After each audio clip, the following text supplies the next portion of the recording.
ছুটে যাওয়া নামাজের রাকাতগুলো নিজে আদায় করার সময় সূরা মেলাতে হবে কিনা, খুব দরকারি এবং গুরুত্বপূর্ণ একটি প্রশ্ন। অনেকেই এই প্রশ্ন করে থাকেন। প্রায় আপনার ইমামের পেছনে সালাত আদায় করতে গিয়ে যদি 2 রাকাত 3 রাকাত ছুটে যায়, ধরুন 4 রাকাত ওয়ালা নামাজের আপনি শেষের 1 রাকাত পেয়েছেন, আপনার 3 রাকাত ছুটে গেছে। এখন এই রাকাতগুলো আপনি কিভাবে আদায় করবেন?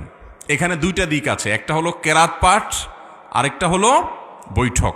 এই বৈঠক এবং সূরা ফাতিহার সাথে অন্য সূরা মিলানো, এগুলো আপনি কিভাবে করবেন? সূরা ফাতিহার সাথে অন্য সূরা মিলাবেন কি মিলাবেন না, এবং বৈঠক কোন হিসাবে করবেন, এটার উত্তরে আমরা বলবো বৈঠকের বিষয়টা খুবই সহজ। আপনি যদি শেষের রাকাত পান 4 রাকাতওয়ালা নামাজের, তাহলে আপনি নিজে যখন ইমাম সালাম ফেরানোর পরে সালাম ফেরানো ছাড়া আপনি দাঁড়ায় যাবেন। দাঁড়ায় গিয়ে আপনি যখন সালাত শুরু করবেন, আপনার প্রথম রাকাতে আবার বৈঠক করবেন। ইমামের সাথে তো বৈঠক করছেনই, এরপরে দাঁড়ায় যখন আপনার 3 রাকাত ছুটছে, ওই 3 রাকাত পড়া শুরু করেছেন, ওই 3 রাকাতের প্রথম রাকাতে আপনার আবার বৈঠক করবেন। তাহলে পরপর 2টা বৈঠক হবে, হোক, কোনো অসুবিধা নেই। কারণ আপনার এই প্রথম রাকাতটা মূলত আপনার জন্য দ্বিতীয় রাকাত, কারণ 1 রাকাত ইমামের সাথে পেয়েছেন, আরেকটা একা একা পড়ছেন, তাহলে এটা কত নম্বর রাকাত হলো? দ্বিতীয় রাকাতে বৈঠক করতে হয়, সেই হিসাবে আপনি এখানে বৈঠক করবেন। তাতে 2 বৈঠক হোক, সমস্যা নেই। প্রথম বৈঠকটা হলো ইমামের অনুকরণ করতে গিয়ে, ইমাম যেহেতু বসছে আপনি দাঁড়াইতে পারেন না, সেজন্য বাধ্য হয়ে বসেছেন, এটা হলো আপনার মূল বৈঠক, যেটা আপনি একাকে আদায় করছেন। তাহলে বৈঠক কোথায় করবেন বুঝতে পেরেছেন তো? আর বাকি তৃতীয় রাকাতে, অর্থাৎ 1 রাকাত ইমামের সাথে পেলেন, নিজে একাকে 1 রাকাত পড়লেন, নিজে একাকি পরবর্তী রাকাতে আপনি তো বৈঠক করবেন না, কারণ এটা 3 নম্বর রাকাত। আর শেষের রাকাতে বৈঠক করতেই হবে, কারণ সেটা 4র্থ রাকাত।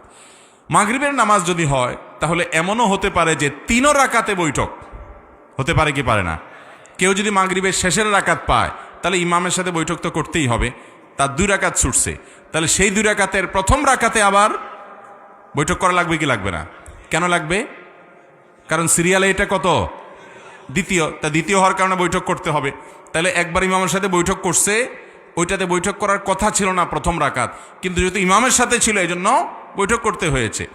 আবার নিজের প্রথম রাকাতে বৈঠক করছে, কারণ সিরিয়ালে দ্বিতীয়। আর শেষের রাকাত, আর রাকাত আছে একটা ইমামের সাথে পাইছে, একটা নিজে নিজে বৈঠক করছে, আর একটা রাকাত আছে 3 রাকাত।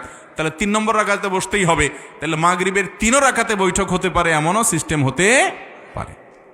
তাহলে বৈঠকের বিষয়টা ক্লিয়ার, ঠিক আছে? এবার আসেন সূরা মিলানো। সূরা মিলানোর জন্য ওলামা একরাম এবং ফোকাহ একরামের 2টি মত আছে। অনেক ওলামা একরাম বলেছেন, ইমামের সাথে যে নামাজগুলো ছুটে গেছে, 3 রাকাত 2 রাকাত, যেগুলো ছুটে গেছে পায় নাই, সেই নামাজগুলো যখন মুক্তাদি পরবর্তীতে ইমাম সালাম ফেরানোর পর তিনি দাঁড়িয়ে একা একা আদায় করবেন, এগুলো তার সালাতের শেষ অংশ। অনেক ওলামা একরাম ফোকাহ একরাম বলেছেন শেষের রাকাত। ইমামের সাথে যেগুলো পাইছে সেগুলো প্রথম দিককার রাকাত, আর যেগুলো ছুটে গেছে সেগুলোকে শেষের রাকাত গণ্য করেছেন। যারা শেষের রাকাত গণ্য করেছেন সেই মত অনুযায়ী সূরা মিলাবেন না।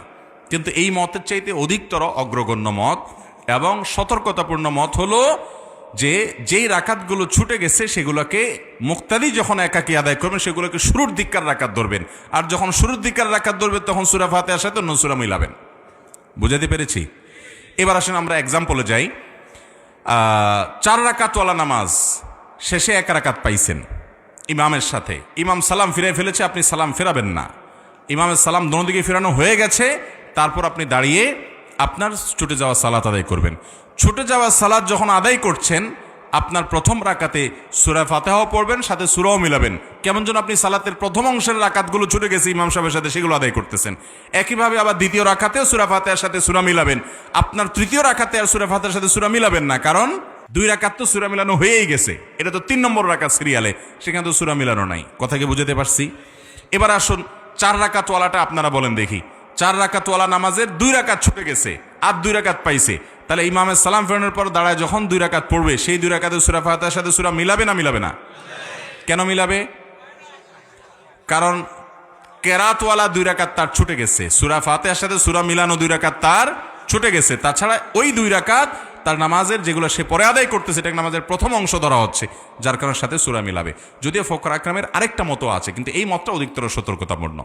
কথা কি বুঝতে পারছেন?